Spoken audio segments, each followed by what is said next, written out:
মা বাবা, আম্মা আব্বা, মম ড্যাড, আমরা কতটা বিশ্বাস করি, আমরা চোখ বন্ধ করে বিশ্বাস করি। সেম ফেসবুকে দেখে আমরা একটা ঘটনা চোখের সামনে আসলো, যেখানে 9 বছরের একটা বাচ্চা সে মা হয়েছে।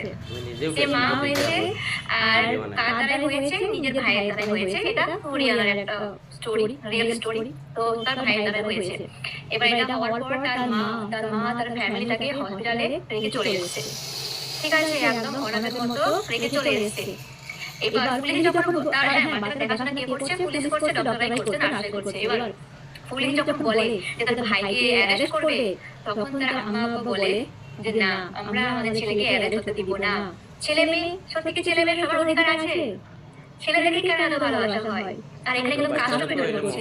কাস্ট হচ্ছে ওরা হিন্দু আর আমরা মুসলিম। এই ঘটনাটা যদি আমাদের মুসলিমের মধ্যে হতো, তো অল ইন্ডিয়াতে হাঙ্গামা হতো, প্রতিটা এবিপি নিউজ আর সোশ্যাল মিডিয়াতে প্রতিটা মুসলিম মুসলিম মুসলিম করা হতো। এখন কেন সবাই চুপ?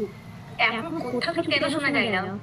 সাইলেন্টলি কেন? মানে এতটা ভেদাভেদ কেন? এক হচ্ছে কাস্টের ভেদাভেদ, হচ্ছে তারপরে হচ্ছে আমাদের মেয়ে ছেলে নিয়ে ভেদাভেদ। এটা তো অলওয়েজ যাই যতই বলুক যে সমান অধিকার মেয়ে ছেলের, আমি মানি না যে মেয়ে ছেলের সমান অধিকার। কারণ নিজের বাপ মারা যদি নিজের ছেলে মেয়েকে যদি সমান অধিকার না দেয় বা সমাজকে না দেখে, সেখানে তো দুনিয়াটা বেকার না।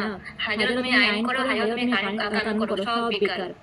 সুতরাং নিজের বাপ মা যদি ঠিক হয় তো সবকিছু ঠিকঠাক, বাপ মা ঠিক হলে সব বেকার।